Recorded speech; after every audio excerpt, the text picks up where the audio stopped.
In evaluating the witness evidence as compiled by the Victorian Police, it is crucial to know what the details are. For this charge, unlike so many other charges in Craig's case, the DPP were relying on 6 supposed eyewitnesses. In fact, in court, the prosecution opened their case with this quote.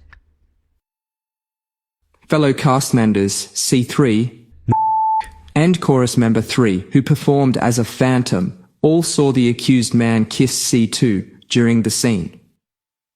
So what did these witnesses have to offer? Let's go to court. Witness 1, the cast member known as C3. It turned out that this cast member was in fact not a witness to this alleged kiss. It was merely her opinion that there were kisses in the show that were not scripted or necessary. She didn't witness this alleged assault. Witness 2. A female sound technician claimed she saw Craig kiss an actress on the lips during a scene on stage. By the time she got to court, she determined that it wasn't C2 she saw him kiss. She thinks it was in fact the original cast member who was kissed on the lips, a kiss that had been directed. Witness 3. This chorus member gave a statement to police that he saw Craig kiss C2 on the lips. But whilst giving evidence in court, he said, "It was not an assault or offensive in any way. There was no mention of forced tongue kissing, and again, he was on stage on the night C2 alleged the kiss took place, but he noticed nothing remotely resembling an assault or a tongue kiss." Witness 4. Another cast member acknowledged that the kiss was part of the scene and that he saw nothing untoward at any time, certainly nothing like C2 described, and he was staring right at Craig. That was his direction. Frank walks to the front of the stage and finishes singing as Columbia hugs him. I'm standing and staring at Frank the whole time.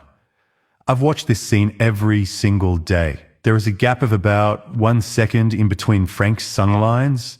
The kiss was a peck on the lips. She was about 2 arms lengths in front of me.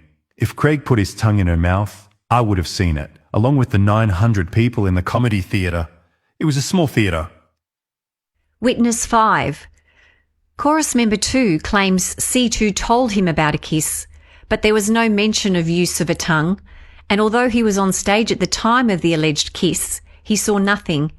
He also gave evidence to say he saw no change in the way Craig played the scene in Melbourne from the rest of the tour. Witness 6. The best friend of C2 gave at best vague evidence that she had been told about an unscripted kiss. In the going home scene, Craig interacts with principals, farewelling them, including me and Janet. Craig would approach Janet and have a very brief interaction. As to Columbia, I never saw a kiss in that scene in which Craig used his tongue. I have no doubt it didn't occur.